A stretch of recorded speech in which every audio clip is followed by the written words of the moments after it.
Cinema hall में है, अभी भी है चल रही और कामयाब फिल्म है इस समय, परिवार के साथ देखने वाली है। पंकज सर ने आपको मेरे बारे में बताया, बहुत ज़्यादा ऐसा कुछ है नहीं। बात ये है कि बहुत सीनियर हैं और हमारे टीचर भी रहे हैं, और सबसे बड़ी चीज़ कि he is also my inspiration, क्योंकि इन्होंने भी जिस ज़िंदगी में जिस प्लेटफॉर्म से शुरू किया था, और आज आगरा को नेशनल लेवल पर, इंटरनेशनल लेवल पर जिस तरीके से उन्होंने एक्सपोज किया है, जिस तरीके से ताइक्वांडो के साथ उन्होंने एक जुझारूपन के साथ, एक नए एक्सपेरिमेंट्स के साथ, ऐसे शहर में, जिस शहर में अमूमन मैंने देखा है, क्योंकि बचपन वहाँ बीता, लगभग मतलब 41 साल मेरी उम्र हो गई थी और पूरे जीवन यहाँ बीता। 10 साल में बाहर पढ़ने गया, लखनऊ में पढ़ा, पूना फिल्म इंस्टीट्यूट में पढ़ा।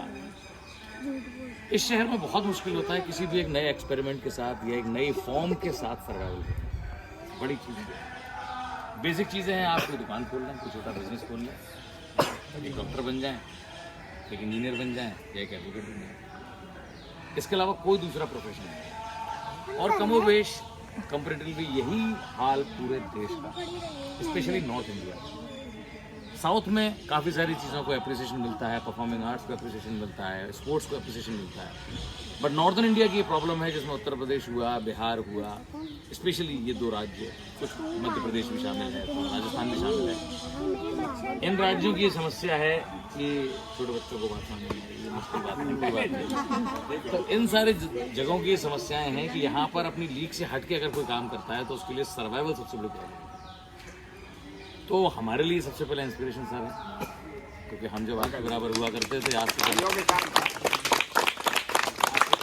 30 साल पहले, है ना, 90s ओपनिंग की बात होगी, तो मैं जब आपके बराबर 8-9 साल 10 साल का हुआ करता था, तो आपकी जैसी कॉस्ट्यूम एक आध बार मैंने मतलब कुछ कैम्प में पहनी हो, और उसमें भी आपकी तरह वो स्टेप्स किए थे मैंने।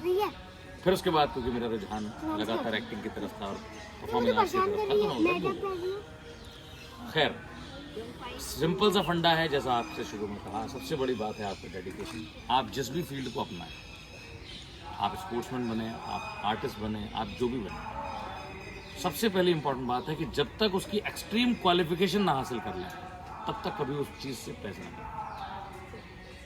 समझ गए? आप सिंगर बने तो जब तक उसकी एक्सट्रीम क्वालिफिकेशन ना हासिल कर लें, उस आर्ट से कभी पैसा कमाने की ना सोचें।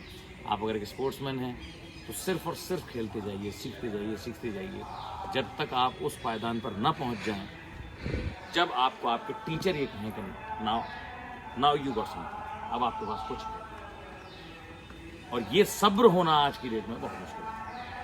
आज मोबाइल की दुनिया में, जहां आपके पास इंस्टाग्राम है, जहां आप कुछ भी अगर थोड़ा सा अपने आप को एक्सपोज करते हैं और आपकी फैमिली और फ्रेंड्स के 50 लोग आपको उसमें वाव कर देते हैं, तो आप अपने आप को स्टार समझ लेते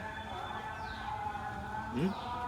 तो अपने घर वालों की नज़र में तो सारे बच्चे स्टार होते हैं, क्या फ़र्क पड़ता है? मेरी मम्मी वो शाहरुख खान मानती हैं, वो तो नहीं जाऊँगा। वो भी कहते हैं ऋतिक रोशन है, मैं हूँ तो नहीं। प्रोबेबिलिटी है, हो भी सकते हो। नहीं, कैसे हो सकता हूँ? ऊपर वालों ने सिर्फ नहीं दिया वाला, तो मैं ऊपरी हो सकता हूँ, ऊपरी हो सकता हूँ, नसीरुद्दीन शाह हो सकता हूँ, आशुतोष राणा हो सकता हूँ, लेकिन ऋतिक रोशन नहीं हो सकता, है ना?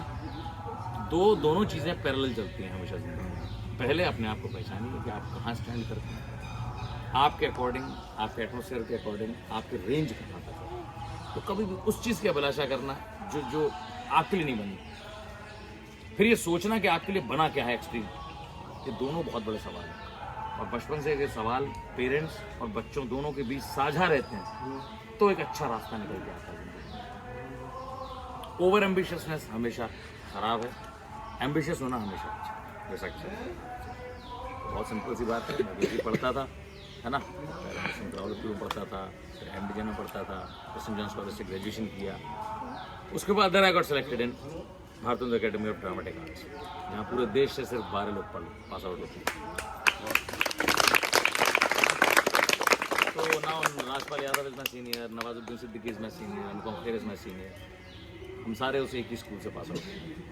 Then I got another scholarship from film and television institute of India Pune, फिर वहाँ पढ़ने गया, वहाँ से पढ़ के आया और फिर बच्चों को पढ़ाने गया। फिल्म बाय प्रोडक्ट है, मेरा बिल्कुल इंटरेस्ट नहीं है फिल्म में।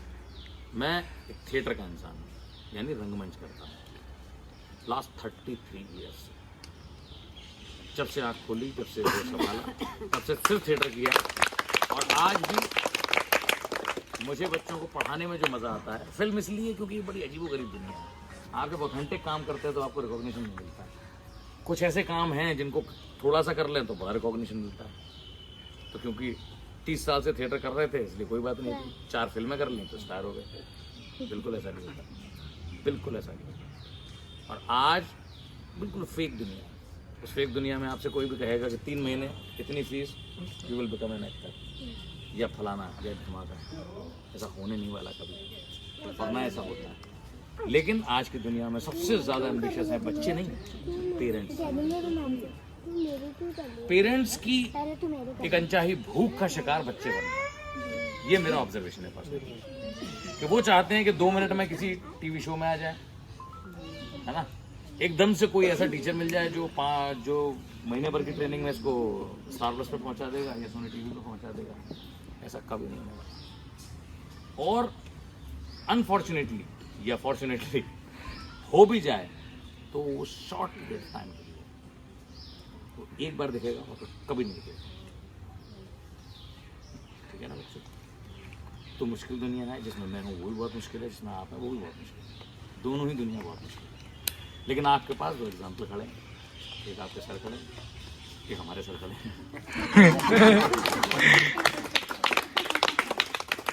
ठीक है? तो बस सिंपल सा फंडा है, मोबाइल से दूर रहो, मोबाइल की दुनिया से दूर रहो, कुछ नहीं रखा। जितना ज़्यादा टाइम उसमें खर्च करोगे उतना आपकी लर्निंग कैपेसिटी खत्म होती जाएगी। आप याद नहीं कर सकते। मुझे एक्टर बनने के लिए 4-5 हज़ार गाने याद करने पड़े, सैकड़ों कविताएं याद करनी पड़ी। आज जब अगर मैं शूट पे हूँ तो 20 मिनट पहले कहा जाता है पूरा पेज याद करके आ जाइए। वो हैबिट कैसे पड़ेगी? वो करने के लिए सालों की प्रैक्टिस होती है। मुश्किल शब्दों का प्रोनाउंसिएशन, हिंदी, उर्दू या अंग्रेजी या कोई और भाषा या किसी और भाषा का एक्सेंट, ये सब बहुत प्रेजेंस ऑफ माइंड की चीज़ें हैं। आपका स्पोर्ट बहुत प्रेजेंस ऑफ माइंड। कौन कब क्या दाव खेलेगा आपको क्या पता?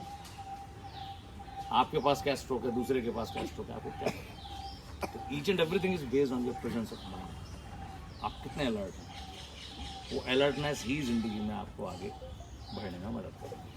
और कोई ज़रूरी नहीं है कि हम सबसे ऊंचे पायदान पर जाकर जाएं, कोई ज़रूरी नहीं। जहाँ है सबसे इम्पोर्टेंट चीज़ खुश रहना सीखिए। सेटिस्फैक्शन सबसे बड़ी दौलत है।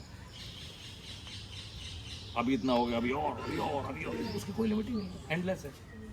एंटीला बना लिया अंबानी ने, रहता तो नहीं उसमें रहता कहीं और है, वो बना के पड़ा है फर्जी ऐसे, है ना। तो एम्बिशंस का कोई एंड नहीं।